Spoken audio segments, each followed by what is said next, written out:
Salut tout le monde, c'est MB et aujourd'hui on se retrouve dans une nouvelle vidéo où je vais vous parler des 5 applications importantes à utiliser lorsque vous voyagez dans un pays étranger. Et dans mon cas, c'était en Corée du Sud. Allez, c'est parti! Lorsque tu vas dans un pays étranger, il y a des applications qui sont indispensables. Donc voilà, les applications pour se géolocaliser, les applications pour savoir ce que tu vas manger, etc. Et les activités aussi. Il ne faut pas les oublier parce que c'est très important. Donc là, je vais vous faire une liste de 5 applications à utiliser lorsque vous voyagez. La première, une application de géolocalisation. Donc, ce que je veux dire par là, c'est Google Maps, faire en sorte d'utiliser Citymapper. Mais dans mon cas, moi, c'était plutôt Nevermap.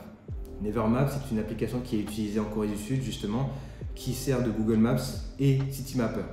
Mais elle est vraiment utilisée pour tout le réseau de la Corée du Sud, comparé à Google Maps et Citymapper qui fonctionneront peut-être qu'en Corée du Sud, dans des grosses villes comme Séoul ou Busan. La deuxième application, bon, c'est pas vraiment une application, mais c'est un site web que je voulais vous présenter, c'est Nomadlist. Donc là, comme vous pouvez le voir sur mon écran, sur Nomadlist, on peut faire énormément de choses. Il suffit juste de mettre la destination qu'on souhaite avoir, et là on va mettre Séoul. Voilà, hop, j'ai mis Séoul. Là, on peut apprendre les différents scores pour Séoul. Voilà, le fait qu'il y a un Digital Nomad Guide, toutes les informations qu'il vous faut, les prises de courant, parce que je sais que ça c'est très important lorsqu'on voyage dans un pays étranger, c'est savoir si on a la bonne prise ou s'il faut acheter un adaptateur. Là, on peut avoir aussi pas mal d'informations comme les endroits pour travailler, les meilleurs endroits pour prendre un petit café, où est-ce qu'on peut travailler 24 heures sur 24. Juste en dessous, vous pouvez voir qu'il y a les meilleures aussi compagnies aériennes, les endroits où vous pouvez acheter du contenu électronique. C'est vraiment une mine d'or lorsqu'on voyage parce que c'est alimenté par des nomades. Les nomades sont là justement pour vivre comme des locals, donc forcément, ils vont vous donner les meilleures astuces. Vous pouvez avoir accès aux gens qui sont inscrits sur le site, les pour et contre, des photos, des reviews, la météo, les tendances, etc. Donc n'hésitez pas à aller faire un petit tour dessus parce que ça peut être utile si vous regardez cette vidéo et que vous êtes du coup entrepreneur, d'avoir les différents espaces de coworking et avoir du coup la map qui vous permet de vous dire « Ah ok, je vais me localiser à côté d'un endroit où il y aura les meilleurs coworking ». La troisième, il s'agit d'une application pour trouver vos plats parce que tout simplement quand vous allez vouloir partir dans un pays étranger, vous allez vouloir tester, manger quelque chose de particulier, et bien là, vous allez pouvoir le trouver grâce à 2 différentes applications que moi j'ai utilisées. Donc c'est TripAdvisor, mais il y a une autre application qui s'appelle MangoPlate. MangoPlate, c'est une application qui est vraiment utilisée en Corée du Sud pour pouvoir trouver les meilleurs plats notés par des Coréens. C'est vraiment où il y a des locaux qui viennent pour manger et qui notent justement. C'est comme si c'était TripAdvisor spécialisé pour la Corée du Sud. C'est écrit en anglais. C'est important quand même de pouvoir comprendre du coup l'anglais. Là, c'est les bases parce que forcément, c'est juste des noms des plats ou les localisations. Mais si on marque par exemple Séoul ici, hop, vous avez vu, il peut mettre aussi un endroit spécifique à Séoul. Là, on peut avoir des différents plats avec la carte à côté. Donc, vous pouvez aussi voir en fonction de où vous êtes logé. Tiens, ça serait bien d'aller manger là-bas, etc., etc. Dans mon cas, moi, je suis parti directement au street food, ce qui était directement conseillé sur TripAdvisor.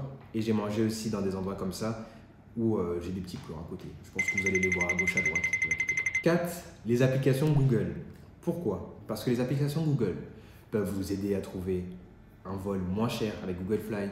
Vous pouvez faire en sorte d'utiliser Google pour utiliser la fonction photo, donc Google Translate. Vous allez sur Google Translate et ensuite vous appliquez la photo dessus. Ça va vous ouvrir votre appareil photo et vous allez pouvoir traduire exactement ce qui est écrit sur votre menu ou directement, si vous allez faire vos courses, vous allez pouvoir traduire les différentes affiches qui se trouvent dans le magasin.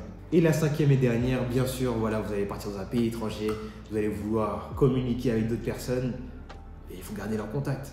Ça paraît logique quand même, hein. Il faut faire en sorte d'avoir un WhatsApp ou un Kakao Talk.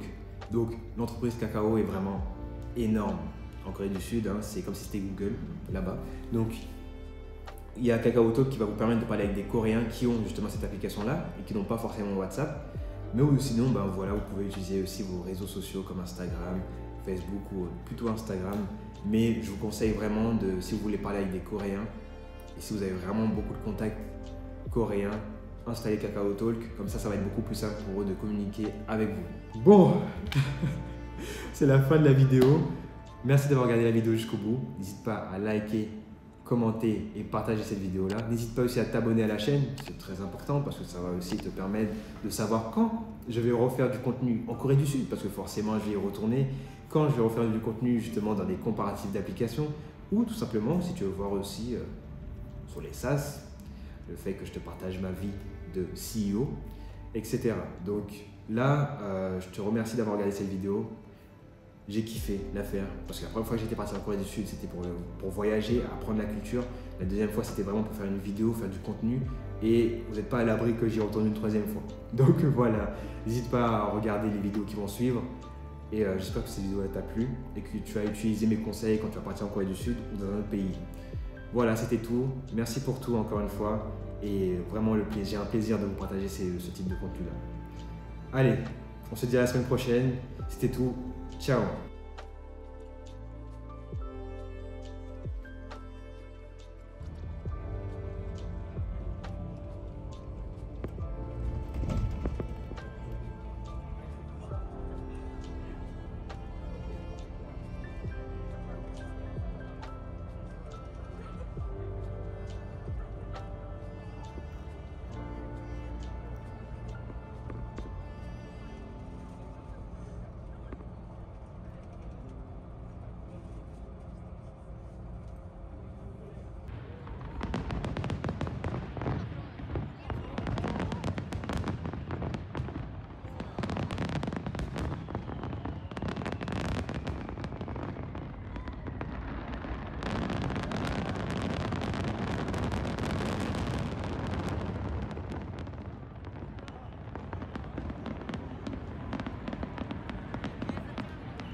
C'est mon anniversaire, c'est pour moi, c'est pour moi.